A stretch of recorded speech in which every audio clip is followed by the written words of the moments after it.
Zauha. I'm a recent graduate from the University of Central Florida. I just earned my theater MFA in themed experience, and I'm excited to share some of my research today, which covered a wide variety of topics. I've just covered things in gaming and transmedia and fandom, and of course in theme parks. But there's two ideas I want to share today.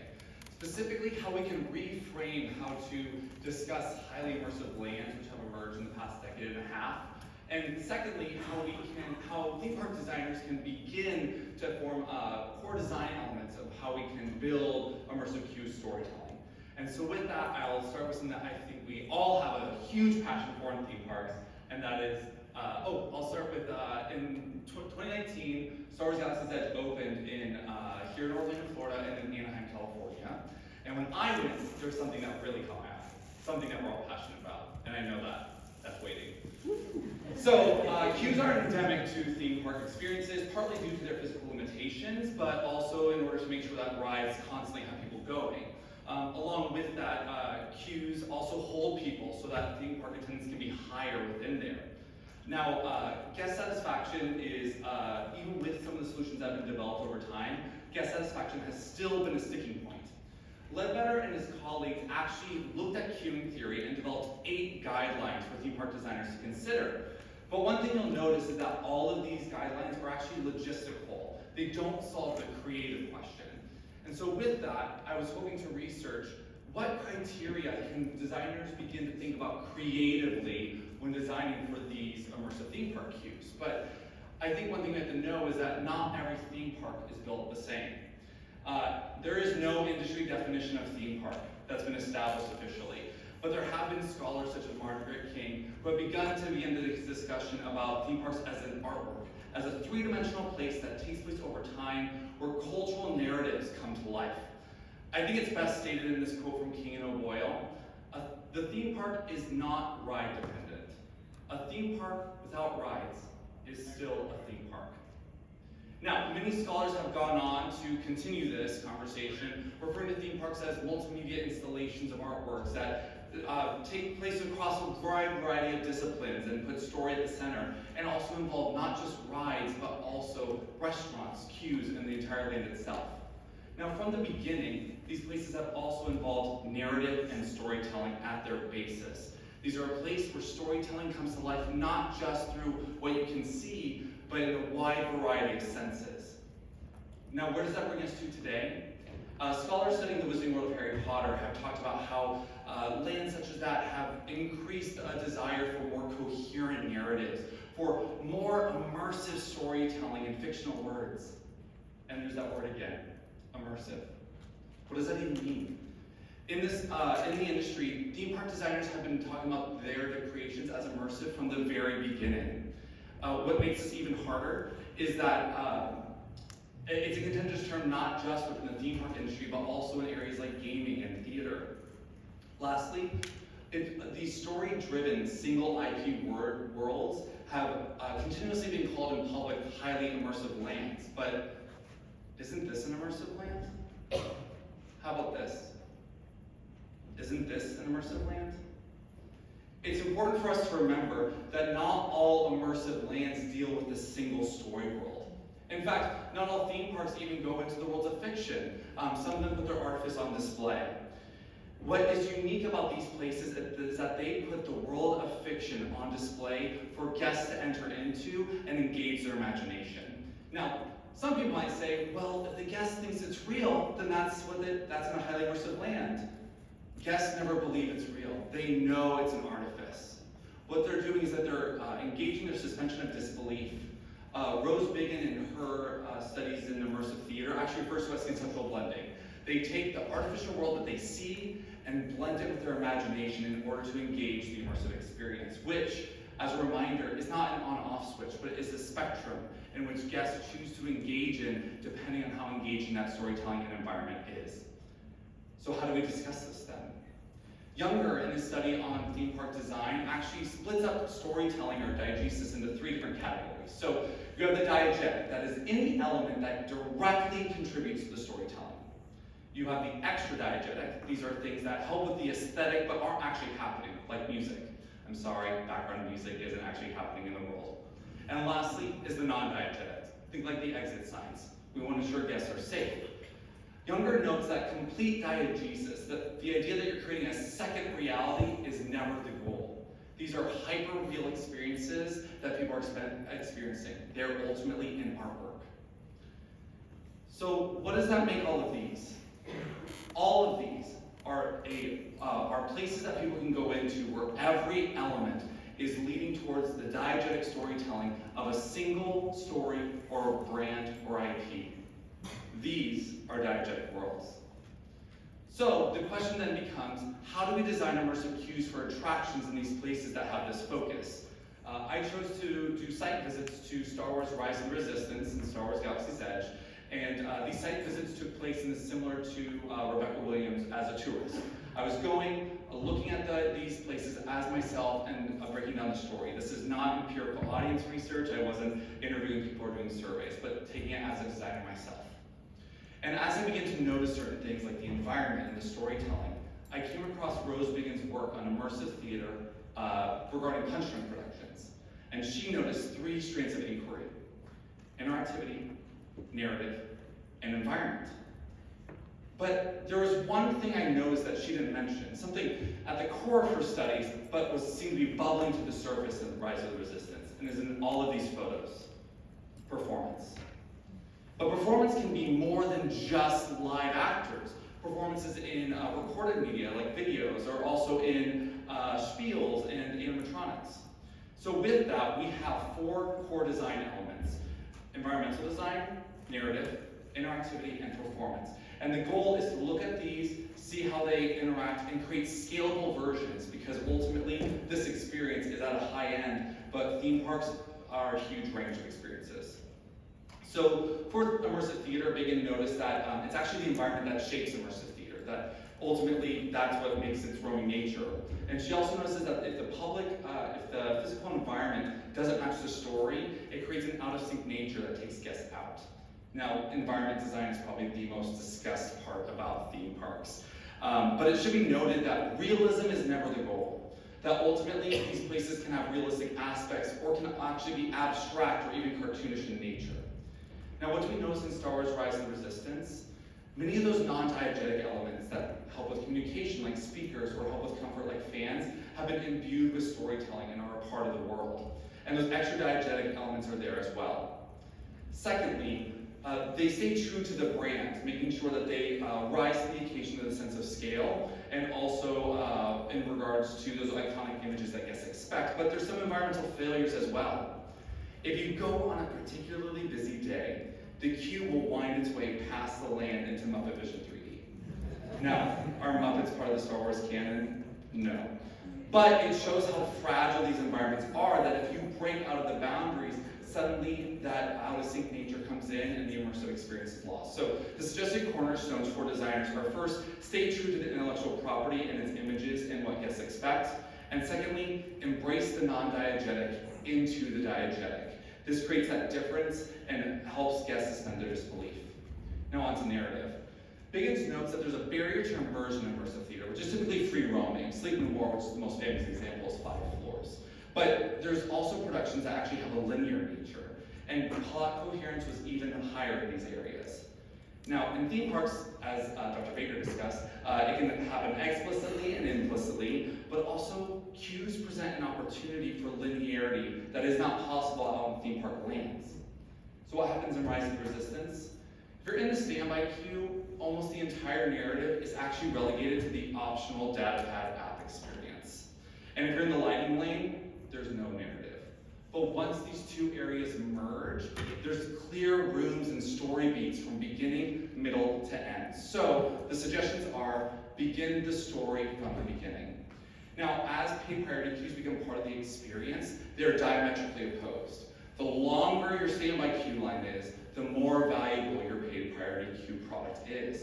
But ultimately, as we discussed, theme parks are a story product.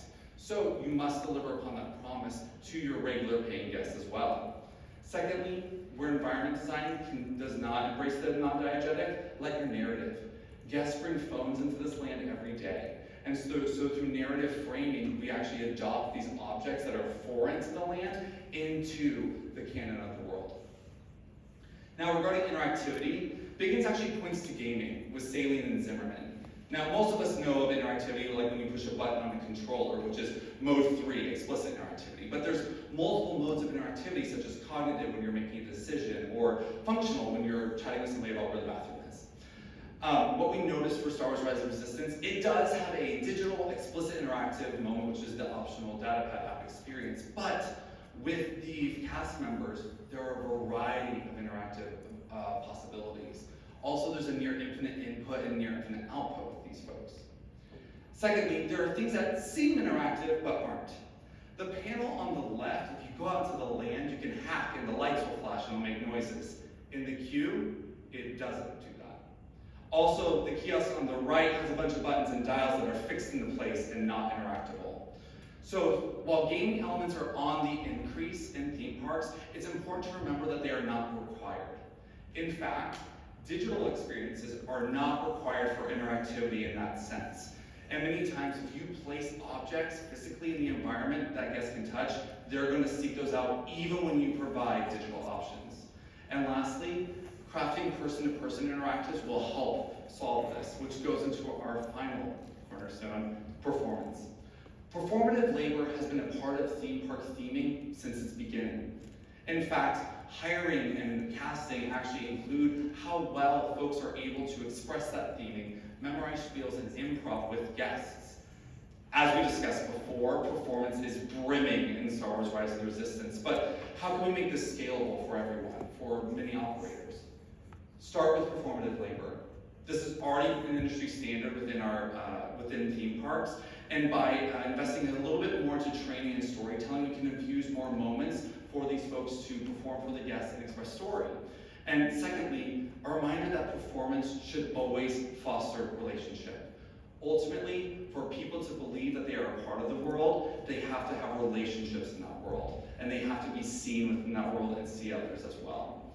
So as we can see, these 4 cornerstones can vary and overlap in multiple areas, such as environmental design or narrative. Also, designers can stress different ones, such as environmental design and performance in this case, but all 4 should always be considered by designers. Now, why do we care again? Guests have become even more demanding of the experiences that they enter into, especially within theme parks. And it's a reminder that the ride itself is a tiny fraction of the overall theme park experience. Folks are often waiting longer than they're riding the ride. And as the opposing relationship between paid priority queues and standby waits continue to increase, it's important to remember that the ultimate product that these places are selling is a story. Thank you, guys.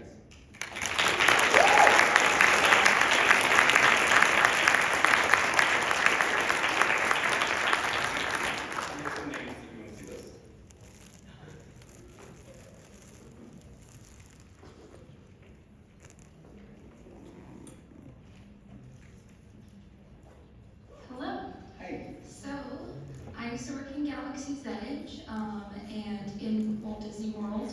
And so as I used to be a liquor story facilitator, and that's where we get to teach new cast members about theming and storytelling. And crazy enough, we're actually the only one that does that. They actually don't have that class in Disneyland, because obviously this is a class where the company has to pay money for, and so Disneyland isn't really willing to put their money into it as much as Walt Disney World. And at the same time, we saw when the pandemic came that entertainment really took a really big hit. In Galaxy's Edge, the biggest part of it is the interactions, like you were saying, those small, unique moments that really bring the story together. And it seems like when it comes to money, entertainment is the first thing to go, even though it's so important. So how do you think in this world as designers, how we're able to get people in business to see how valuable it truly is? That's a great point, and unfortunately, so this is from a completely design aspect. In this industry, I would hope that if you're a company of worth, you're working with the operator. So you're in discussion, and things do change when you pass off design to operations. But regarding diegetic world specifically, these types of immersive lands are often populated places. So imagine building a place with a whole story and population and then not populating that place. So designers, when they're creating these places, or operators, when they're ordering a diegetic world with this amount of storytelling, people are a part of that world. And that guests have noticed in the past during the pandemic that these places' context changed when there's no one to relate to, which is also why the relationship aspect of performance was so integral as a cornerstone. I wish I had all the money to pay all the performers, though. I don't know how to answer that question. Hi, thank you for such great talk. I just wanted to ask, I know, I'm not sure of anyone else here, I'm sure if you've ever used the accessibility queue will know that often overlooked in terms of storytelling, that sort of entrance through the exit type mindset. And so I was wondering on that, and in terms of your research, whether you had any predictions or any suggestions or any thoughts on the future of accessibility queuing, virtual queuing for people with accessibility needs, what that might look like. Yes, and I just want to note that's a wonderful question, and I'm not an accessibility expert. I have many designer friends who are very passionate about that, and so there are definite holes in my vision regarding that. I've also noticed that for accessibility, it's kind of like airports, that like pay priority queues are often now designed with accessibility in mind. They serve pay priority queue and accessibility, but older attractions that don't have that, like you said, you have to go through the exit. I think one thing that will be clear is, I suggested starting the story earlier for standby.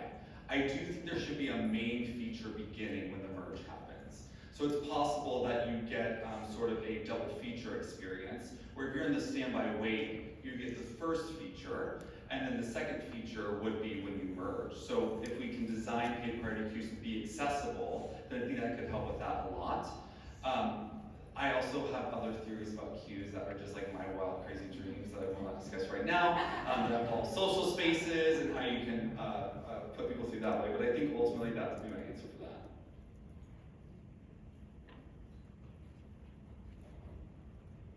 I always feel bad because whenever you ask a question, they have to like walk off away from the back. I'm curious if you've had any experience speaking to performers and understanding more of the side of keeping the performers engaged, keeping them in action, keeping them as cast members performing all day long. That's quite a task. Yeah, so my background, so my BFA is in theater, so I'm actually used to proscenium work. So, which is very different, you do not have to interact with the audience. But I think that one thing that is already clear is that there are directors and writers and people who deal with performers who are becoming part of these design elements, and it's becoming integral. There's been many talks. I wish I could take you on Time Machine on Monday. There's a talk on immersive theater, and play testing is huge. So when designing these experiences, you need to engage people and rehearse this often, which is another barrier to entry. So on the scalable side, putting people on a stage, one person to a room, that's scalable, and it also makes it easier so that the interacting can be kind of like, you're giving the idea of a fourth wall. Like, if you only have one person, don't all shout at them at once. If any of you guys have been in the Fast and Furious queue, they kind of utilize that idea of one person talking to a room. Hard to have a one-on-one relationship with, but at least you're engaging with a real world person, and they can riff off that right however they want.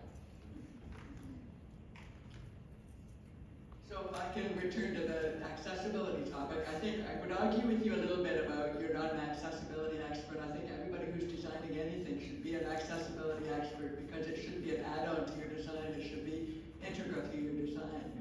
The question I wanted to ask is instead of a secondary entrance, enter through the get shop kind of thing, but for guests who are deaf and hard of hearing, particularly for me. Like I will say this to anybody who's involved with the project, I don't care anymore about hurting your feelings. Rise of the resistance makes no freaking sense to me. It's a bunch of guys with plastic heads who are angry with me for some reason. And I don't understand what's going on.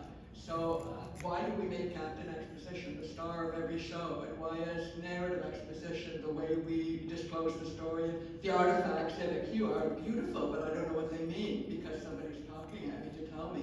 So I wonder if you thought about that. If you talked about the live actors involved in the queue and the personal interactions, how do you deal with that? And no, I don't want to carry my iPhone in front of my face and read speech-to-text translation. Yeah. I love that question, and this goes again into, larger operators already kind of function on the idea of international guests in multiple languages. And I think that where, in my own artwork at least, I sometimes write attraction scripts without actual dialogue, because we, by hitting the human core, you can invite more people. I have not, unfortunately, traveled internationally yet, but I'm terrified to go on my first dark ride attraction that's in a different language, because I'm wondering if it will feel as special as if I was a native speaker. But I think where designers can begin to look at is sort of world art that communicates in a way that isn't language-based. Also integrating multiple types of characters, because that can foster a relationship. One of the most powerful experiences of my life was the Deaf West experience of Spring Awakening. And instead of, to recreate the idea of a final note that people who hear can get chills on, what they instead did was they had some sort of device that vibrated the theater, which is essentially the deaf experience of that same thing, of getting those chills. And for me, having history within ASL and understanding the deaf community from that route, I was so impressed that they were able to communicate what essentially is a hearing-only experience. If you tell people you like musicals, deaf people, they're like, whatever. You know, but they translated it into an experience that was accessible for all, but never sacrificing any audience member in the room. Also, I just want to say that I think that there are certain areas of design that need to be incorporated. Operation design. I think we should have operation design specialists. And while everyone should have the idea of accessibility design, I do think that there are smart people out there who think creatively, who can be that voice in the room, and that they should be sitting there with us. We have one more. I was terrified I was going to talk for 20 minutes, so getting this many questions is wonderful. Okay, so full confession, I am sorry, not a Star Wars fan. Yep, that's I right. know, it's awful. It was just a case So, study. what do you think? Is there an advantage for me because I can just read the story that's being told to me when I go on Rise of the Resistance? Or is there an advantage to someone designing something where nobody knows the story, so you as the designer give them the whole story instead of counting on them to bring a story to it? Yeah, so I just like kind of my soul left my body for a second, because now we're getting into the transmedia discussion where like theme parks are part of the novel, that you play the video game, that you read the, yeah. So I think ultimately this discussion is for, it's not meant to be IP related. I hope that these cornerstones can be adopted by theme park designers for an IP that they make up. And I think that the salt of any attraction, I did study some of the background. Admittedly, Dr. Baker's gonna kill me for this. I did read a couple of the novels. I'm so sorry. I did read a comic book. We're sending that pass on that. I'm so sorry. They're on my bookshelf. I did read the Traveler's Guide to Bud too.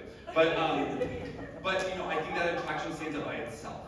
So these design elements were with the idea of that. I think as a non-Star Wars fan, maybe it was, but you're still not getting a narrative in that first part of that queue. It doesn't matter who you are, whether you know Star Wars or not. If you're not on the app, you're not getting the narrative. Thank you so much, Jordan.